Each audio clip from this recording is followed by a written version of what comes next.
পৰম্পৰাগত মুখা শিল্পৰ প্ৰসাৰ আৰু প্ৰচাৰৰ প্ৰয়াস মুখা শিল্পৰ সৈতে জড়িত কৰাৰ চেষ্টা নৱপ্ৰজন্মক গুৰুজনৰ অনুপম সৃষ্টি মুখা শিল্পৰ প্ৰশিক্ষণ কৰ্মশালা অসম টাই যাদুঘৰৰ উদ্যোগত শিৱসাগৰত 10 দিনীয়াকৈ অনুষ্ঠিত কৰা হৈছে পৰম্পৰাগত মুখা শিল্পৰ এক প্ৰশিক্ষণ কৰ্মশালা শিৱসাগৰ কলাবিথিকাত অনুষ্ঠিত কৰা এই মুখা শিল্প কৰ্মশালাত মুখ্য প্ৰশিক্ষক হিচাপে প্ৰশিক্ষণ প্ৰদান কৰে বিশিষ্ট মুখা আৰু চিত্ৰশিল্পী সুজিত বৰুৱাই ইয়াতে অৰ্ধশতাধিক মই শিকাবলৈ পাইছোঁ শিৱসাগৰ বিভিন্ন জেগাত ঠাইৰে আমি ভাল লাগিছে যে পৰম্পৰাগত মুখা শিল্প যথেষ্ট শিৱসাগৰৰ এটা স্থান আছে শিৱসাগৰত মুখাই এটা অগ্ৰণী ভূমিকা পালন কৰিছে আৰু এখিনি মানুহে নতুনকৈ ওলাইছে যিখিনি মানুহে খুব এটা প্ৰশিক্ষণৰ যোগেদি তেওঁলোকে এটা প্ৰশিক্ষণ প্ৰাপ্ত হৈছে প্ৰায় 50 গৰাকী প্ৰশিক্ষাৰ্থীয়ে অংশগ্ৰহণ কৰি এই কৰ্মশালাখনত মহাপুৰুষ শ্ৰীমন্ত শংকৰদেৱৰ অনুপম সৃষ্টি মুখা কেনেকৈ নিৰ্মাণ কৰা হয় কি কাৰুকাৰ্যত ব্যৱহাৰ কৰা হয় মুখা শিল্পৰ দ্বাৰা উপাৰ্জনৰ পথ মুকলি কৰাৰ থল আছে নেকি এই বিষয়বিলাকৰ সন্দৰ্ভতো দিয়া হয় প্ৰশিক্ষণ গ্ৰহণ কৰি সন্তুষ্টি প্ৰকাশ কৰিছে প্ৰশিক্ষাৰ্থীসকলেও আমাৰ অসমতে উপলব্ধ যিসমূহ বাঁহ মাটিৰ সম্পূৰ্ণ থলুৱাভাৱে প্ৰাকৃতিকভাৱে যিসমূহ আমাৰ সম্পদ আমি পাওঁ সেইসমূহ ইমান সুন্দৰকৈ মুখা শিল্পটো বনাব পাৰি তাৰ বিষয়ে আমি জানিব পাৰিছোঁ যথেষ্ট ভাল লাগিছে আৰু এই আপাহতে আমি সমূহ প্ৰশিক্ষাৰ্থী হৈ আমাৰ জিলা প্ৰশাসন লগতে আমাৰ গুৰু সুজিত ছাৰক অশেষ ধন্যবাদ জ্ঞাপন কৰিছোঁ শিৱসাগৰৰ পৰা প্ৰদীপ গগৈৰ report news 18 Assam north east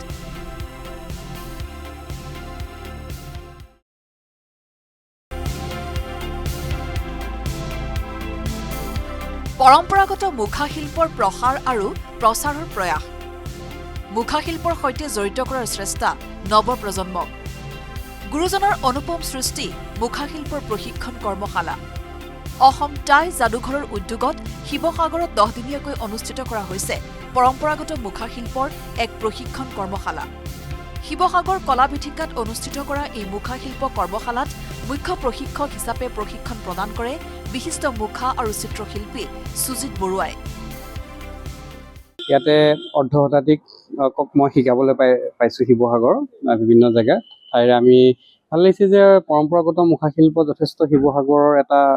স্থান আছে শিৱসাগৰত মুখাই এটা অগ্ৰণী ভূমিকা পালন কৰিছে আৰু এখিনি মানুহে নতুনকৈ ওলাইছে যিখিনি মানুহে খুব এটা প্ৰশিক্ষণৰ যোগেদি তেওঁলোকে এটা প্ৰশিক্ষণ প্ৰাপ্ত হৈছে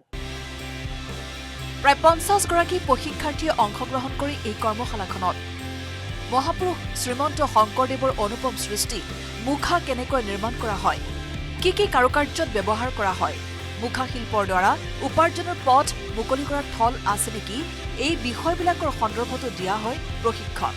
প্ৰশিক্ষণ গ্ৰহণ কৰি সন্তুষ্টি প্ৰকাশ কৰিছে প্ৰশিক্ষাৰ্থীসকলেও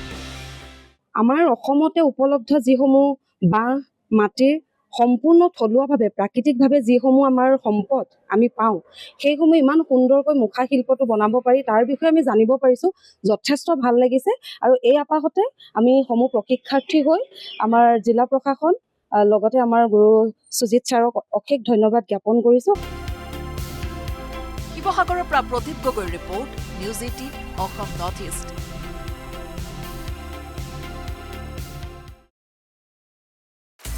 আপুনি বিচৰা বাতৰি পাব কেৱল নিউজ 18 এপত নিউজ 18 এপ ডাউনলোড কৰিবলৈ স্কেন কৰক এই QR কোড গুগল প্লে ষ্টৰতো পাব এই নিউজ 18 এপ